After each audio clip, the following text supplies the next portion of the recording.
Jerusalén, año 33 después de Cristo. El sol se oculta tras una nube rojiza, mientras el eco de los martillazos en el Gólgota retumba como un juicio divino sobre la ciudad.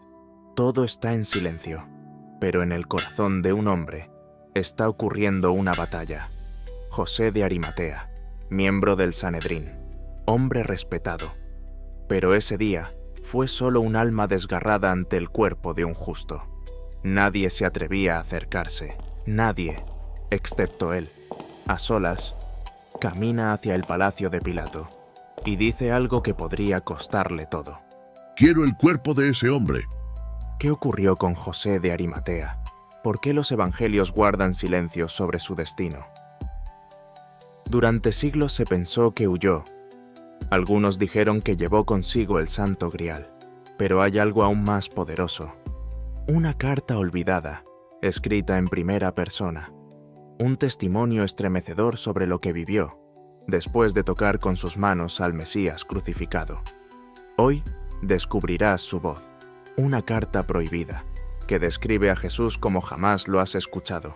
Quédate hasta el final, porque lo que estás a punto de ver podría transformar tu visión del Cristo para siempre.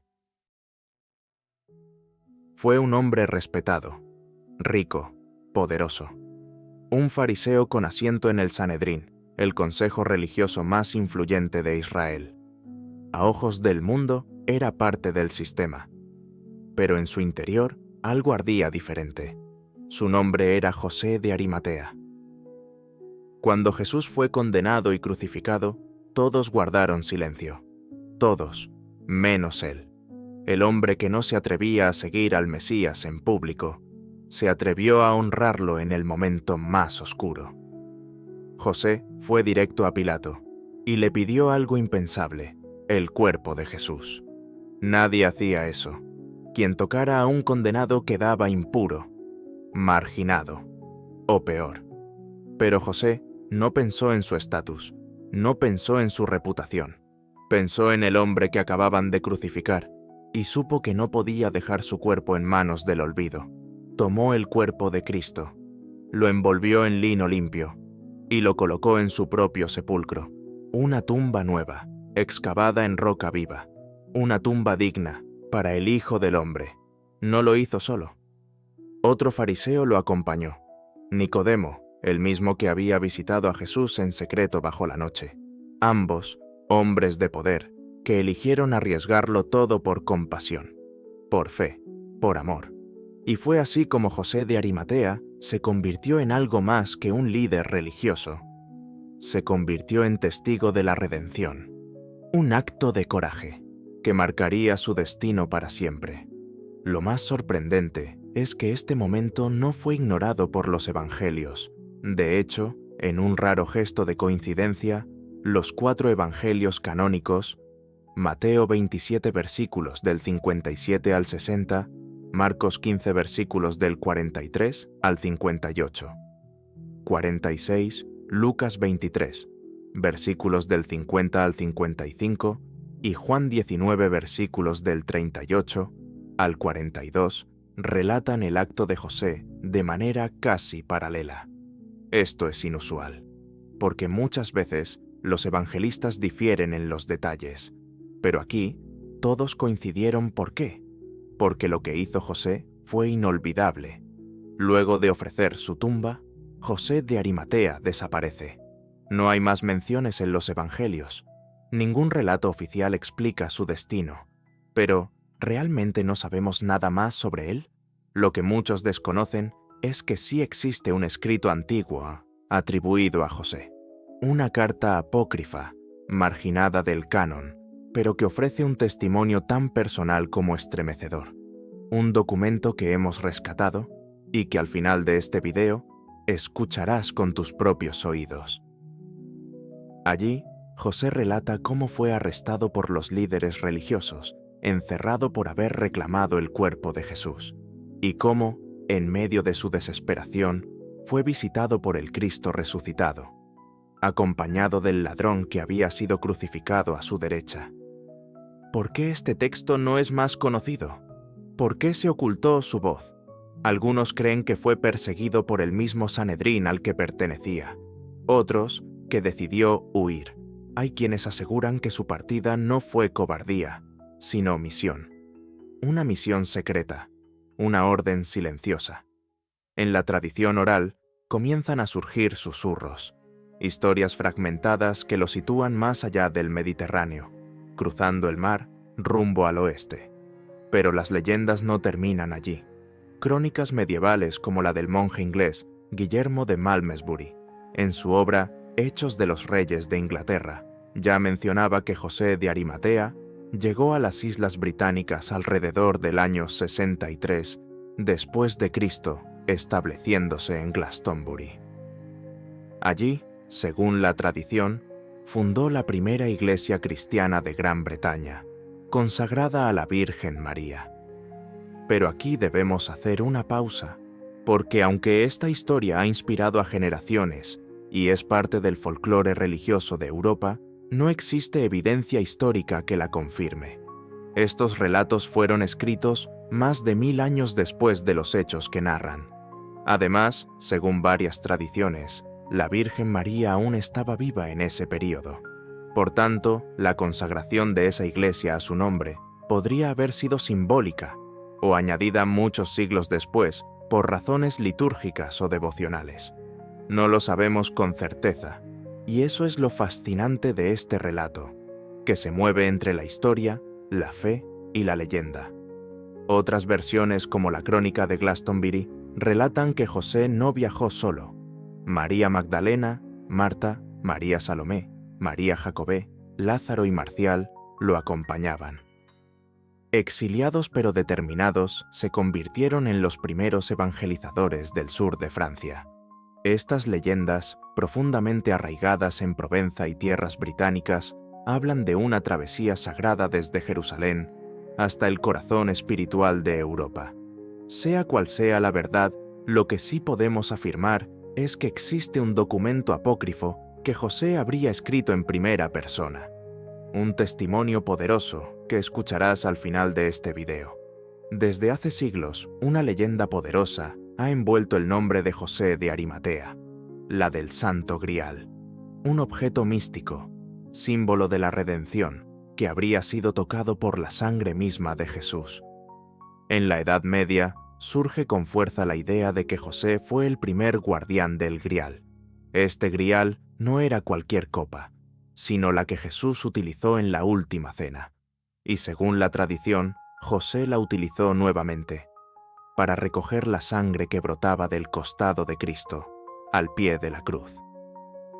Este objeto sagrado, que habría contenido tanto el vino del pacto como la sangre del sacrificio, pasó a ser más que un relicario.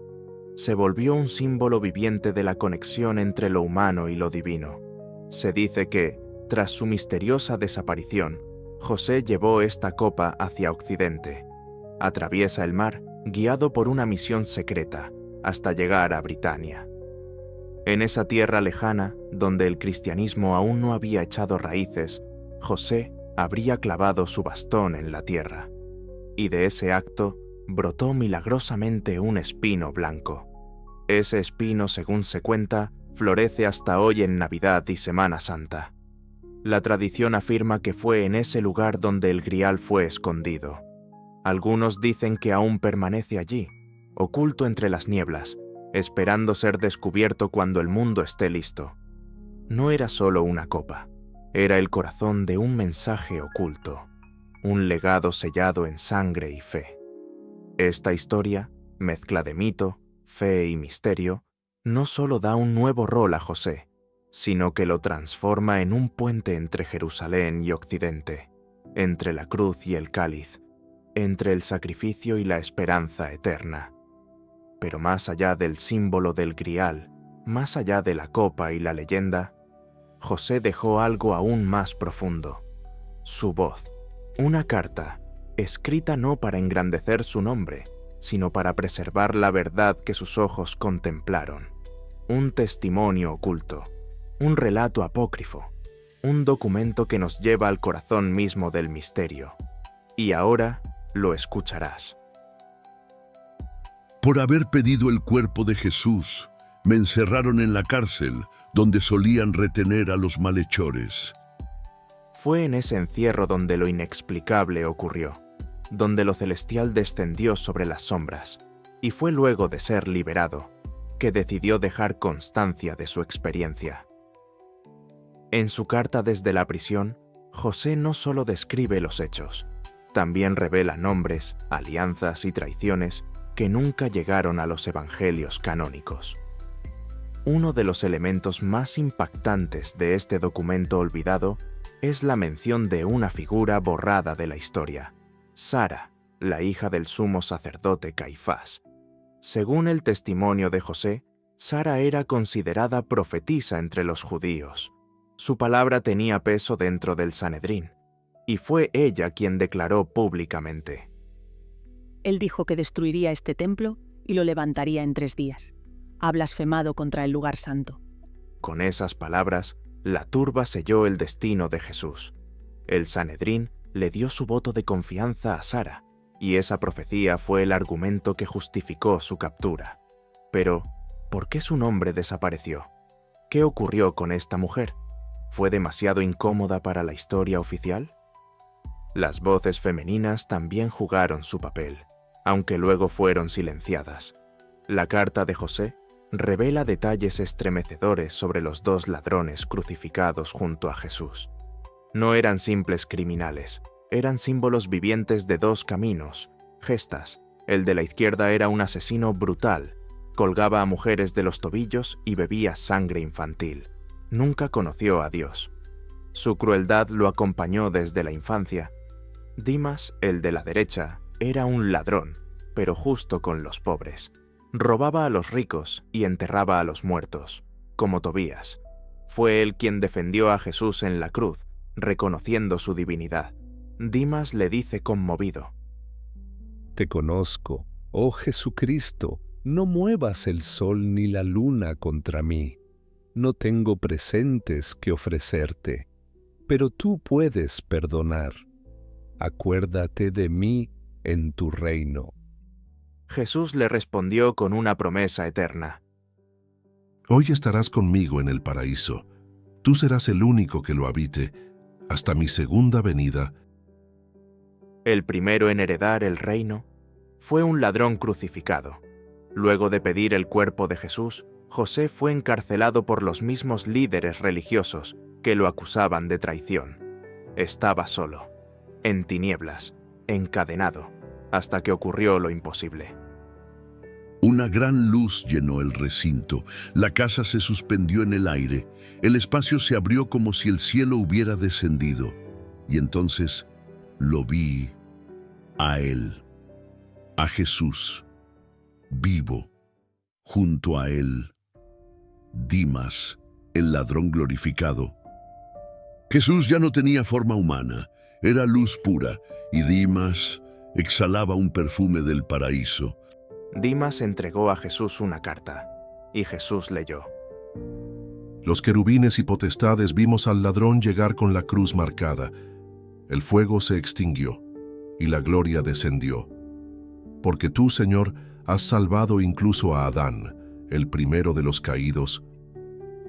José no solo fue liberado, fue testigo de la gloria del Hijo Eterno. Después de liberarlo, Jesús llevó a José consigo.